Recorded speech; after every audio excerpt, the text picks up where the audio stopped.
Hello मेरे प्यारे बच्चों, तो कैसे हो आप लोग? अच्छे हैं सर। अच्छे। कैसा चल रहा है? सब ठीक चल रहा है? हाँ। तो जैसा कि पिछले 2 वीडियो मैंने बनाए अब तक सुपर 30 एकेडमी चैनल का नाम मैंने आपको बता ही दिया था, ठीक है। यूट्यूब पे जाके सब्सक्राइब करो, उसको लाइक करो। जितनी ज़्यादा वीडियो देखोगे उतने डेली बेसिस पे आपको अपडेट मिलते रहेंगे कि कौन कौन सी वीडियो आ रही है। सबसे पहले मैं एक बार और अपना परिचय दे देता हूँ। मेरा नाम ललित कुमार है, ठीक है। और मैंने सुपर 30 एकेडमी जो चैनल बनाया है वो मेन मोटो यही है कि बच्चों को मैथ्स जो डिफ़िकल्ट लगती है वो मेरे इस चैनल के माध्यम से, सुपर 30 एकेडमी के माध्यम से, जो उनको मैथ है वो बिल्कुल ही ईजी लगे, एकदम ही शॉर्ट तरीके से बता रहे हैं, ठीक है। तो जो सुपर 30 एकेडमी है अभी ये आगे जाके और ग्रो करेगा। आप सबका बस प्यार चाहिए मुझे, ऐसे ही मुझे पहले लाइक करते रहिएगा और सब्सक्राइब करते रहिएगा। तो पहले 2 वीडियो में मैंने जो आपको बताया था, अभी हम चैप्टर 1 पे ही आ रहे हैं, क्लास 9th में चैप्टर 1 जिसका नाम है नंबर सिस्टम। तो अभी तक सारा मैंने बता दिया था आपको नंबर सिस्टम क्या है। उसमें नेचुरल आते हैं, होल नंबर आते हैं, रियल नंबर आपने पढ़ा था, इंटीजर्स मैंने बताया था आपको, है ना। फिर मैंने कुछ एग्जाम्पल भी बताए थे आपको कि रियल नंबर क्या होता है, इंटीजर नंबर क्या होता है, ठीक है। और रैशनल नंबर क्या होता है, इर्रेशनल नंबर क्या होता है। फिर कुछ क्वेश्चन भी पूछे थे मैंने, क्वेश्चन भी वहाँ पे पुट अप किए थे कि इस तरह के क्वेश्चन जो है वो एग्जाम में आ सकते हैं। मैंने आपको बताया था what is real number, explain with example. तो what is rational number, explain with example. ये सब जो मैथ्स में 9th के जो पेपर है उसमें 1 नंबर में आ जाता है, कई बार 2 नंबर में आ जाता है। तो वो सारी चीजें मैंने आपको पिछले वीडियो में अच्छे से बताई थी। जिसने वीडियो देखा था वेल एंड गुड है, जिसने नहीं देखा था वो एक बार प्लीज जाके उन 2 वीडियो को देख लेना पहले, उससे आपको अच्छे से समझ में आ जाएगा, ठीक है। तो आज जो मैं वीडियो बना रहा हूँ, आज है तीसरा वीडियो, ठीक है। और आज जो चैप्टर पढ़ा रहा हूँ वो बनी है, इसमें जो हम पढ़ा रहे हैं आपको वो आ रहा है आपका डेसिमल, ठीक है। 2 तो मैंने बता दिए थे आपको नंबर सिस्टम में, real number, integer, natural, whole, ये सारा मैंने आपको बता दिया था। अब जो मैं आपको पढ़ा रहा हूँ वो है decimal expansion of real numbers. अच्छा, पहले मैं बता देता हूँ ये है नंबर सिस्टम, इसी बेस पे हम जा रहे हैं अभी, ठीक है। Chapter 9, sorry chapter 1, my mistake, class 9th chapter 1, ठीक है, नंबर सिस्टम। इसी में आपका आता है decimal expansion of real number, ठीक है। अब इसमें क्या है कि इसमें जो डेसिमल होते हैं, सबसे पहले ये जानेंगे कि डेसिमल आखिरकार होता क्या है। बच्चों पता है आपको डेसिमल क्या होता है? किसी को पता है? नहीं पता? ठीक है, मैं बता देता हूँ, कोई बात नहीं। डेसिमल वैसे तो आपने पढ़ा होगा कि किसी भी नंबर के बाद एक पॉइंट जब लग जाता है उसे कहते हैं डेसिमल। लाइक मैंने लगा दिया यहाँ पे 2.25, ठीक है। तो डेट इज कॉल्ड डेसिमल, 10वां, इसको हिंदी में कहोगे 10वां हिस्सा। तो जब किसी नंबर के बाद एक पॉइंट लग जाता है उसको कहते हैं डेसिमल। और डेसिमल फ्रैक्शन भी होता है, जैसे आप लिख सकते हो 10/20, that is called decimal fraction, ठीक है। तो ये होता है डेसिमल। आप समझ में आ गया डेसिमल नंबर किसे कहते हैं बच्चों? डेसिमल का मतलब ये होता है किसी भी नंबर के बाद पॉइंट लग जाना, 10वां हिस्सा, उसे कहते हैं डेसिमल। 2.25 ये डेसिमल फ्रैक्शन है, ये जो मैंने बताया आपको ये फ्रैक्शन है, ठीक है। तो ये होता है डेसिमल। अब डेसिमल में दो पार्ट होते हैं, ये इंपॉर्टेंट है काफी ज्यादा, और ये आपके चैप्टर 9 में है, चैप्टर 1 में है, क्लास 9th में। ये जो डेसिमल है इसमें जो होते हैं मेन आपका वो होता है 2 पार्ट। पहला टर्मिनेटिंग,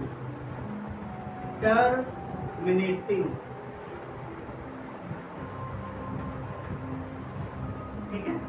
अब दूसरा आता है नॉन टर्मिनेटिंग, ठीक है। टर्मिनेटिंग क्या होता है? डेसिमल मैंने आपको बता दिया। डेसिमल क्या होता है? डेसिमल वो होता है जब भी किसी नंबर के बाद एक पॉइंट लग जाए, 10वां हिस्सा, उसे कहते हैं डेसिमल। अब डेसिमल में 2 पार्ट आते हैं, number 1 is terminating, then second is non terminating. अब ये टर्मिनेटिंग और नॉन टर्मिनेटिंग को हम विस्तार से समझेंगे। आखिरकार ये टर्मिनेटिंग नॉन टर्मिनेटिंग होते क्या है, ठीक है। टर्मिनेटिंग का मतलब होता है फिनिशिबल पॉइंट, एंड पॉइंट, जहां पे आपको एक एंड पॉइंट मिल जाए, एक फिनिशेबल पॉइंट मिल जाए जो खत्म हो जाए, उसे कहते हैं टर्मिनेटिंग। एग्जाम्पल समझाता हूं। मान लो नई दिल्ली से एक ट्रेन जा रही है दरभंगा, ठीक है, तो ये तो टर्मिनेट जो है ये एंड हो गया, नई दिल्ली से गई और दरभंगा पे एंड हो गई, तो डेट इज कॉल्ड टर्मिनेटिंग। यानी कि टर्मिनेटिंग की डेफिनेशन सिंपल है, हर वो चीज जहां पे वो एंड हो जाए, जैसे ट्रेन है, ट्रेन एक टर्मिनेट है क्योंकि वो नई दिल्ली से दरभंगा पे एंड हो जाएगी, दरभंगा से नई दिल्ली पे एंड हो जाएगी, टर्मिनेट हो रही है, फिनिश हो रहा है। तो वहां पे जहां पे एंड पॉइंट आपको मिल जाए दैट इज कॉल्ड टर्मिनेटिंग। अब ठीक इसका अपोजिट है नॉन टर्मिनेटिंग, इसका उल्टा है नॉन टर्मिनेटिंग। नॉन टर्मिनेटिंग वो है जहां पे आपको एंड ना मिले, जैसे पाई। पाई की वैल्यू क्या होती है बच्चों? आपने क्लास 8 में पढ़ा होगा पाई की वैल्यू। पाई की वैल्यू बताओ बच्चों, नहीं पता?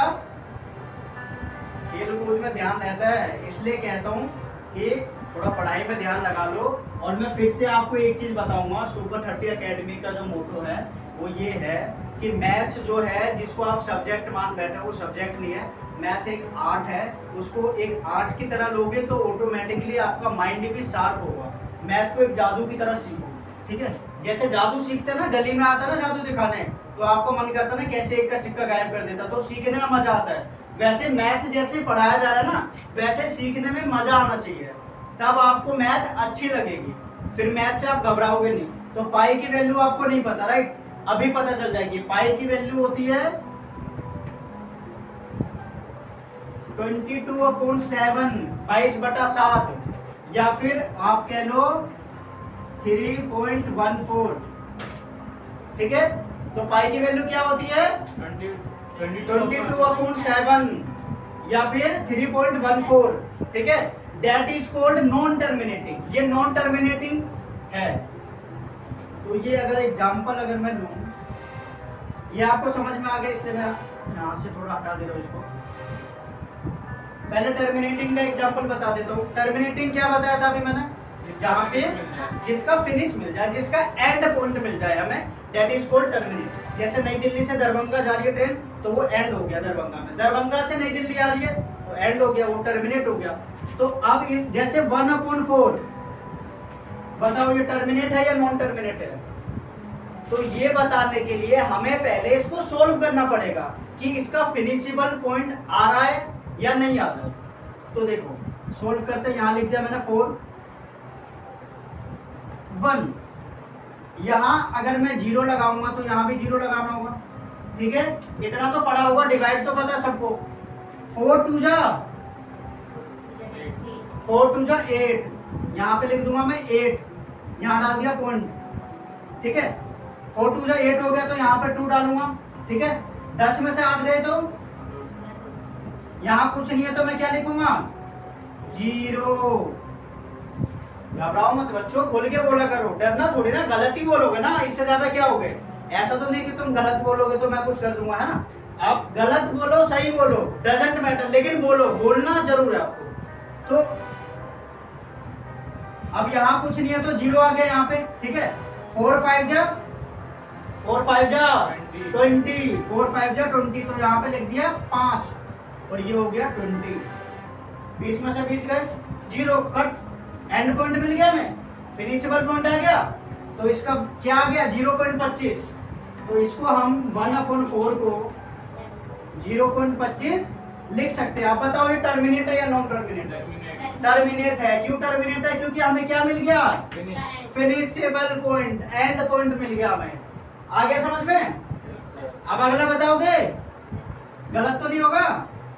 लो बताओ, 2/5 इट इज टर्मिनेट और नॉन टर्मिनेट। बताओ कौन बताएगा? रोहित बताएगा? कौन बताएगा? पंकज बताएंगे? कौन बताएगा? 2/5 क्या ये टर्मिनेट है या नॉन टर्मिनेट है? बताओ, गलती बताओ, कुछ तो बताओ। क्या है? नॉन टर्मिनेट नहीं है, ये टर्मिनेट है। कैसे? 5/2, यहाँ कुछ नहीं है, 0.5 जा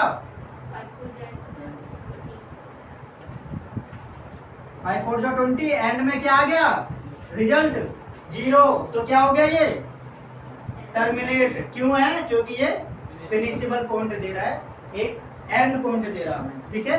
तो इस तरह के एग्जाम्पल के साथ अगर आप क्वेश्चन आता है 1 नंबर में, व्हाट इज टर्मिनेट नंबर, तो वहां पे आप बताओगे कि क्या होता है और एग्जाम्पल के साथ बताओगे, ठीक है। समझ में आ गया इतना? टर्मिनेट नंबर एक बार जल्दी से बता दो बच्चों, क्या होता है टर्मिनेट नंबर? जिसका फिनिशिंग मिल जाए, जिसका फिनिशेबल पॉइंट मिल जाए, एंड पॉइंट मिल जाए। अब आते हैं हम नॉन टर्मिनेट पे। Non terminating number,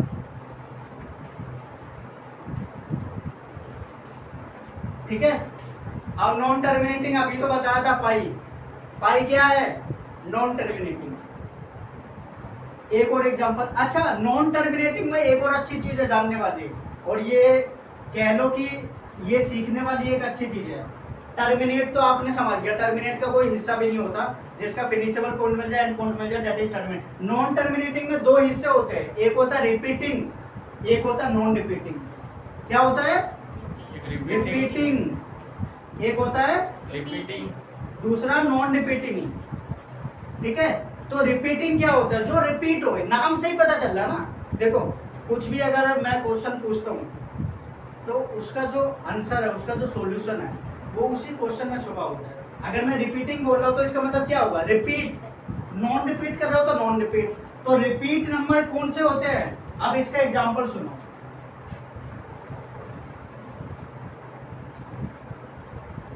one upon 3, ठीक है, सिंपल। 3 बाहर 1 अंदर, ठीक है। यहाँ 0 लगाऊंगा, यहाँ 0 लगाना होगा, यस और नो? यस। 3 3 जा 9,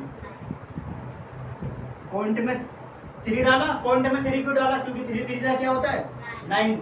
10 में से 9 गया 1, 1। फिर से यहाँ कुछ नहीं है तो 0 लगाऊंगा, फिर 3 3 जा, फिर 3 लिखूंगा, फिर 10 में से 9 गया, फिर कुछ नहीं है तो 0 लगाऊंगा, फिर से 3 3 जा। ये क्या हो रहा है? रिपीटिंग, रिपीट हो रहा है, that is called repeat, non terminating number, ठीक है। क्यों? क्योंकि ये रिपीट हो रहा है। अब इसको एक चीज और आर्क भी लगा सकते हैं इस पे, 0। अब ये रिपीट हो रहा है तो यहाँ पे आप सिंपल ऊपर आर्क लगा दो, ठीक है। तो 0.3 इज द आंसर। और ये रिपीट होता रहेगा, 3 3 आता ही रहेगा, ये खत्म ही नहीं होगा, ये डिवाइड करोगे तो चलता ही रहेगा, ठीक है।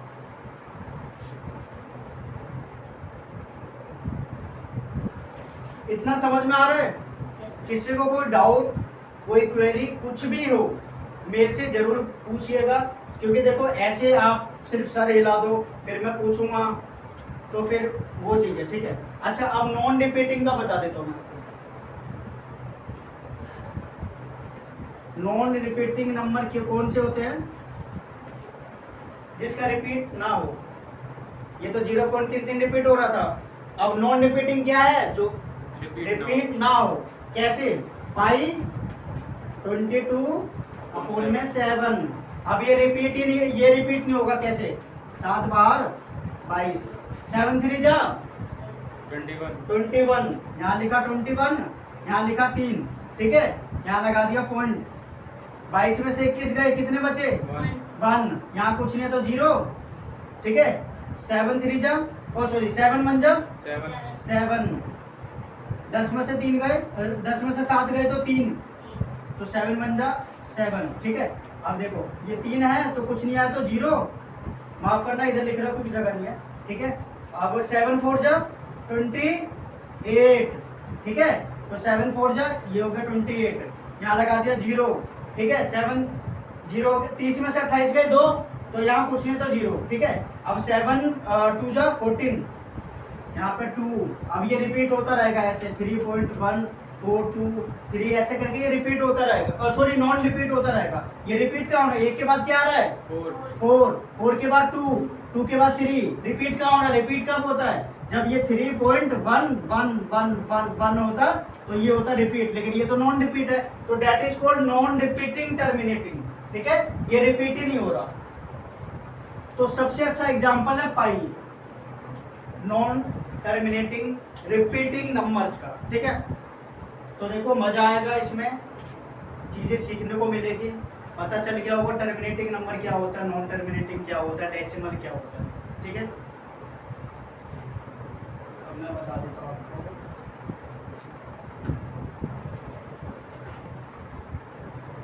अब इसमें क्या होता है ना, कई बार फिल इन द ब्लैंक्स में एक या आधा नंबर का ना क्वेश्चन आ जाता है, वो कुछ एग्जांपल दे देंगे और बता देंगे, बोलेंगे ट्रू है या फॉल्स है, ठीक है, सही है या गलत है या कुछ भी आ सकता है, कुछ नंबर दे के ब्लैंक्स डाल देंगे और आपसे पूछेंगे क्या आंसर आएगा, ठीक है। अब जैसे 2/5 डाल दिया तो ये सब पूछेंगे टर्मिनेट है नॉन टर्मिनेट है, तो ये आपके जबान पे होना चाहिए कि ललित सर ने कुछ बताया था, ठीक है, समझ में आ गया इतना, तो ये चीज है।